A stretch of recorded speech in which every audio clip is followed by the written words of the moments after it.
40% से और भी बहुत कम। राहुल गांधी 15 मिनट 42 सेकंड बोले मणिपुर पर। उनका सदन में वक्तव्य 15 मिनट 42 सेकंड का था।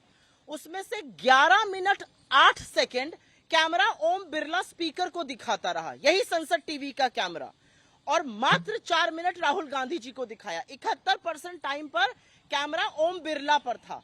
ये क्या मतलब है? आप क्या छुपा रहे थे?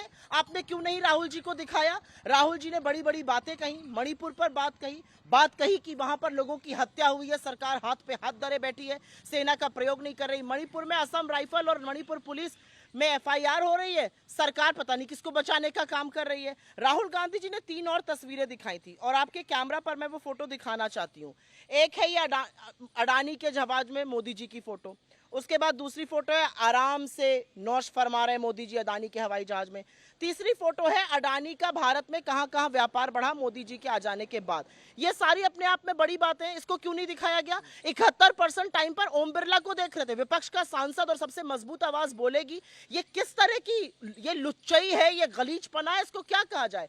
ये कुछ नहीं है, ये तानाशाह, एक कायर तानाशाह का डर है। मैम, राहुल गांधी ने जब बयान दिया उसके बाद स्मृति ईरानी ने अपना ईरानी ये भूल जाती है कि ये टेलीविजन चैनल नहीं है, ये भारत का सदन है। आपकी नौटंकी का अखाड़ा नहीं है। अपनी बेकार की एक्टिंग और झूठा आक्रोश बंद कर दीजिए। मणिपुर पर बात हो रही है, हर वक्त मुद्दे से बरगलाने की, मुद्दे से भटकाने की कोशिश बंद कर दीजिए। दम है तो मणिपुर पर बात करिए। बेवकूफी का आपने वहां पर भाषण दिया और अभी फैक्ट चेक करूंगी मैं और बताऊंगी कैसे आप वीपी सिंह की सरकार में शामिल थे, समर्थन दे रहे थे। जिन वाक्यों को आपने गिनाया तब आपके लोगों ने कुछ क्यों नहीं किया? आज आप क्विट इंडिया मूवमेंट की बात करती हैं, किस मुंह से बात करती हैं क्विट इंडिया मूवमेंट की?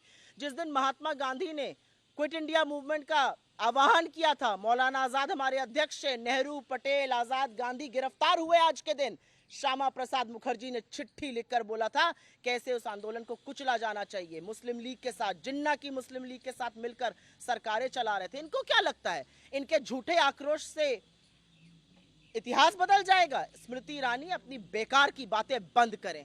78 दिन तक जो बोल नहीं पाया उसको कोई नैतिक अधिकार नहीं है सदन में बोलने का। स्मृति ईरानी ये कह रही है कि मणिपुर तो इंटीग्रल पार्ट है, ना अखंडित था, ना है और ना रहेगा। साथ ही उन्होंने ये बोला जो मेज थपथपाते हैं भारत माँ की हत्या पर, उन्हें बात करने का कोई अधिकार नहीं। स्मृति ईरानी एक औरत के नाम पर भी धब्बा है, मंत्री होने के नाम पर तो धब्बा है ही। क्या है भारत माता? क्या भारत माता पेड़, पल्लव, नदी, नाले, पहाड़, मैदान यही है? भारत माता इस देश की जनता है, इस देश के लोग हैं, इस देश के वो नागरिक हैं जो इस देश को अपनी मां कहते हैं। और 160 वो नागरिक मार डाले गए हैं मणिपुर में। 160 से नागरिक मारे गए, 60,000 से ज्यादा वो नागरिक विस्थापित हैं। हर व्यक्ति में भारत माता है, मेरे में भी भारत माता है, आप में भी भारत माता है। अगर आपकी, आपके समुदाय विशेष की वजह से हत्या होती है तो भारत माता की हत्या है, वो गलत है। और अगर भारत माँ में आर्मी और पुलिस के बीच में लड़ाई मची है तो और क्या खंडन होगा? आप दो समुदायों को आमने सामने आज खड़ा नहीं कर सकते मणिपुर में। एक भारत की बात करते थे, 2 मणिपुर के टुकड़े कर दिए हैं। इस देश के टुकड़े करने वाले नरेंद्र मोदी और इनके ये बेशर्म मंत्री हैं। मैं काफी सवाल और लूंगा कि जिस तरीके से उन्होंने धारा 370 का जिक्र किया है, स्मृति ईरानी तो मेरे सवालों के लायक नहीं है क्योंकि वो सिर्फ और सिर्फ झूठ प्रचारित करती हैं।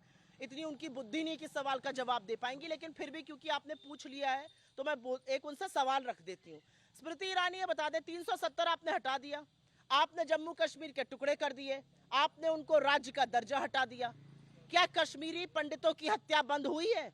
और जब कश्मीरी पंडितों की गिन गिन कर हत्या करी जा रही है, चाहे वो स्कूल की एक अध्यापिका हो, चाहे वो बैंक में काम करने वाला राहुल भट्ट हो, जब हत्या होती है तो आपकी सरकार क्या करती है? आप करंट के तार से लोगों को करंट लगाते हैं क्योंकि वो प्रोटेस्ट करते हैं।